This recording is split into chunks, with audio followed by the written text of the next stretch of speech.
Hello, everybody. Hello, ladies. Hello, gents. Hello, whoever's watching out on YouTube land. I am doing this on a Saturday morning. It is, it's a lovely Saturday. I'm not feeling the greatest, though. I've got this little bit of a twingy McTwinge burger in my throat, and I thought if I do this straight up and I'm not going to say get it out of the way, but I kind of mean get it out of the way. Just devote myself to doing my podcast because that's my commitment to this. So I'm doing it now. That's basically what I'm trying to say. I've moved and the colour is a bit different and I kind of like it. It's a little bit shiny, but I think that's a bit better than where it was over the other side. I don't have conflicting light. It looks like it's a little bit more balanced. And I forget that it's mirrored, but it's sort of sitting in my... Anyway, we won't be fussing about the hair. I wanted to talk about lasting change. So because like anything, we can have a new habit and a new goal and a desire to change, and then life happens and we revert back to the behaviours that we were trying to overcome. And I think that's natural. I think that's something that we all struggle with. And when we're talking about that with relation to our weight, it creates that yo-yo dieting effect, where you're on you're committing to a diet, you're losing weight, you're getting good results, and then suddenly you're no longer on a diet. You've gone off the diet. So you're either on a diet, off a diet. Oh, when I do this diet, then my life will be great. Anyway, it's going to be a bit of a journey, this journey, like today, just because my thoughts are a little bit muddled, with the respect that I'm not feeling the greatest. So we kind of put that pressure on ourselves to be on a diet. Oh, I'm dieting, or oh, I'm on a diet. And then we're not. So when we're not, we are just not caring, maybe. Like, I know for me that I allow myself to eat whatever I feel like, and usually that's bad choices. And so that yo-yo effect of our weight going back up again to what it was pre-diet. So what I'd like to, what I've been trying to think about, and that's why what I've been trying to think about is creating lasting change, creating habits and plans that are lifestyle changes. And we've all heard this. It's not a diet, it's a lifestyle. It's, just living better, living your best life, etc. But how do we do that? Like if we could do it, we would do it. And if there was a perfect diet, we'd all have it. We wouldn't have weight problems. So I think with the diet industry being the huge moneymaker that it is, there's a little bit of a design thing going on. Like they always say, follow the money. Well, money's a huge industry. So did I say money is a huge industry? I mean, diets and food are a huge industry. Wow. We're going to get through this. We're really going to get through this. Might be the first one I actually edit and repost. Anyway, okay, so there's a lot of money involved. You think of the weight loss diet programs themselves, gyms, gym memberships, they all rely on repeat business. You can't make money if it's going to cure or going to fix these latest and greatest. You think of, I know how many diets I've been on. And like I said in a previous podcast, they all work. They all work if you work at them, if you can stick to them. So part of creating lasting change, from my perspective and from what I've learned and what I'm practicing, is to do things that I can commit to and I can easily do without being on again, off again, or that allow for an on again, off again element to bring me back to this is how I live. Okay, so that's why I introduced the 1 week challenge of sticking to stopping eating 3 hours before you go to sleep. I've done it every day. So Sunday night I started.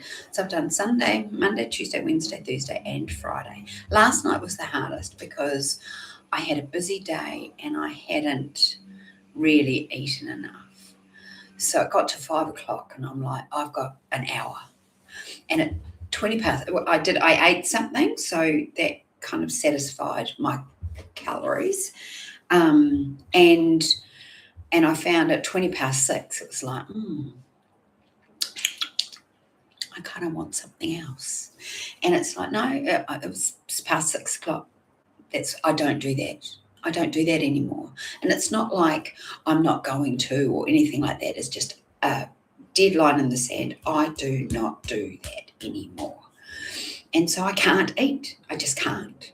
And there's the times that you can go out for a meal and you've planned your day around it because it's a social event or it's because it's something different. Fortunately, I'm not very social. I'm kidding. I don't have a lot of things that involve going out for dinner. So I can stick quite easily to my little lifestyle change of stopping eating by 6 o'clock. And what I've noticed over the 6 days is most days I've slept a lot better and it's been really easy to eat well. I think that's partly because I set myself up to eat well, having learned a lot of what I've learned, as in only have food available that is within a framework that's good for me. So high protein foods that are quick and easy, that I can put together when I need to, and that I enjoy eating. So that, like, I eat very, very simply, and I'm lucky that I don't have the mental chatter about food, like, oh, should I eat this, should I eat that, should I eat the other. Another thing, actually, this is another little trick. I think I mentioned that the Lady Shake shakes are what I was prescribed prior to surgery. And they also do protein bars. So between the two of the shakes and the protein bars, they're really good on-the-go snacks. So you can pick them up. They're available in Australia and New Zealand. And I don't know if they're international or not, but I'm sure you've got something similar in other places. That's if we get international, which I really hope to. But anyway, for us over here down under, Lady Shake bars and shakes are fantastic. They taste good. They're easy. They're not too expensive. If you buy them in bulk, they've actually got, I've just found out today because I went to reorder some, they have a subscribe and save deal. So you get another $15 off. So first of all, you get, if you buy 3, you get 4 boxes. So that's 4 boxes of 12, I think it is, it might be 10. And they come down to like $3.10 or something a bar, which in the supermarket they're about $4.50, $4.95, I think. So that's a considerable savings. And if you want to put it on, like I put it on for an 8-week subscription, so every 8 weeks it'll just top itself up and I'll always have bars to eat. The other one is the New Zealand company, Nothing Naughty, and they're really nice bars as well, and I think they're a bit cheaper even. So I keep a selection of those, like each pay one or the other, or shakes or something. So I do eat other food. I don't eat just these protein meals or meal replacements, really. But setting myself up with structures that keep me living the lifestyle that gives me an easy way to achieve my weight loss goals. So part of that too has been listening to a lot of podcasts. And there's a particular guy that I really like. His name is Chase Hughes. He's a neuroscientist, and he's got a career that's just so expansive. And he's got some really, really good YouTube little 10-minute, 20-minute conversations about changing like your mind, and you're changing your habits and changing your thinking, etc. And from a neuroscience perspective. So for example, and I'm going to try and put some links in the show notes. For example, he talks something that really resonated with me when I was looking back. So I've been on so many different diets, and I've created change for a while. Like I've lost 20 kilos, I think, in the past, and then put it all back on and possibly more. So what's different this time? Yes, I'll admit, bariatric surgery is a major. That's given me such a reset and an ability to stick to a diet. My body can't take a lot of food, so I'm grateful for that, and I know that everybody doesn't have access to that, but I still have to make good choices, and I still have to commit to not eating more regularly, because if I did that, I'd stretch my surgically altered stomach, and B, I'd create the appetite and the habits and things again. So that's my challenge, is to stay within a framework that keeps me at my weight that I want to be and on my journey.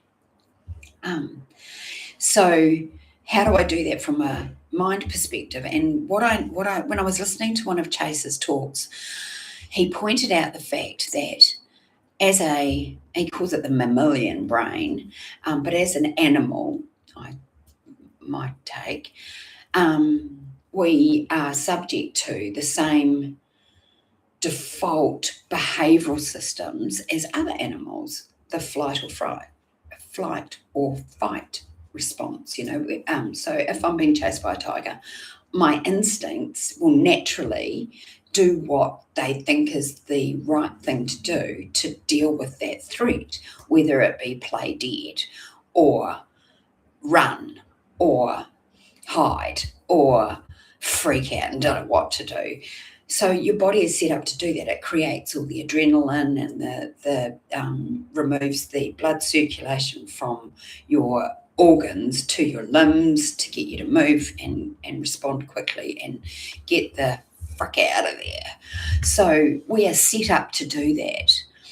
So when he's talking about changing in who you are and your habits, he mentions how having a threat to your life and your safety, be it an actual threat or a perceived threat, because our intellect and our response systems don't differentiate. So they behave as though it's true, even if it's an imagined threat. And so I think what actually made me be able to create the change was that day, remember from my first podcast where I talked about, I just want to die. I feel like this is enough to end my life, because I don't want to have an immobile life where I can't walk and enjoy doing the things that I want to enjoy. And my feet and my plantar fasciitis that I got from A, being overweight, B, playing a lot of golf and moving and walking a lot, and so collapsing my foot and my muscles at my arches, etc., all pointed to me not having a very good prospect when it comes to the rest of my life.